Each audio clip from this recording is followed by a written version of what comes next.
আসসালামু আলাইকুম welcome back to my channel ANNISHA'S English academy. আজকের ভিডিওতে আমরা দুটি প্রেপোজিশন শিখতে যাচ্ছি, অফ অ্যান্ড অফ। এই দুটি প্রেপোজিশন আমরা অনেক সময় কনফিউজড হয়ে যাই, কোথায় অফ ইউজ করব আর কোথায় অফ ইউজ করব। সো আশা করছি আজকের ভিডিওটি দেখার পরে আর কোনো কনফিউশন থাকবে না। তাহলে শুরু করা যাক। অফ, ও এফ, এটাকে আমরা বলতে পারি relation maker. And of, O F F, এই ওয়ার্ডটিকে আমরা বলতে পারি রিলেশন ব্রেকার। তাহলে আমরা শুরু করতে যাচ্ছি প্রথমে of, O F. First example for of is the table is made of wood. এখানে টেবল অ্যান্ড উডের মধ্যে একটি রিলেশন আছে। The table is made of wood, O F. The ring is made of gold. The ring is made of gold.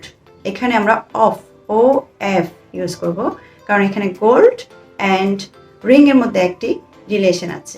Next আমরা শিখব preposition of, O F F. এটাকে আমরা নাম দিয়েছি রিলেশন ব্রেকার। তাহলে শিখে নিই কীভাবে আমরা এই নামটি দিলাম। The stone fell off the ring. The stone fell off the ring, fell off, এটা একটু ফ্রেজ অ্যান্ড এখানে আমরা অফ ইউজ করব। স্টোন আর রিং এর মধ্যে রিলেশন ব্রেক হয়েছে, that's why we can say off. Next, he fell off the ladder.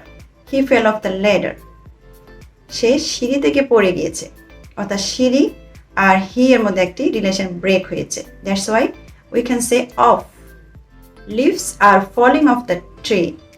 Leaves are falling off the tree. The plane took off on time. Took off, প্লেনটি airport থেকে ছেড়ে গিয়েছে, এখানে একটা রিলেশন ব্রেক দেখতে পাচ্ছি আমরা। He is getting off the bus. He is getting off the bus, O F F. এখানে অফ প্রেপোজিশন হবে, কারণ বাস আর হি এর মধ্যে একটা রিলেশন ব্রেক হচ্ছে, সে বাস থেকে নামছে। That's all for today. আশা করছি আজকের ভিডিওটি দেখার পর অফ অ্যান্ড অফ নিয়ে আর কোনো কনফিউশন থাকবে না। Good bye, see you in the next lesson.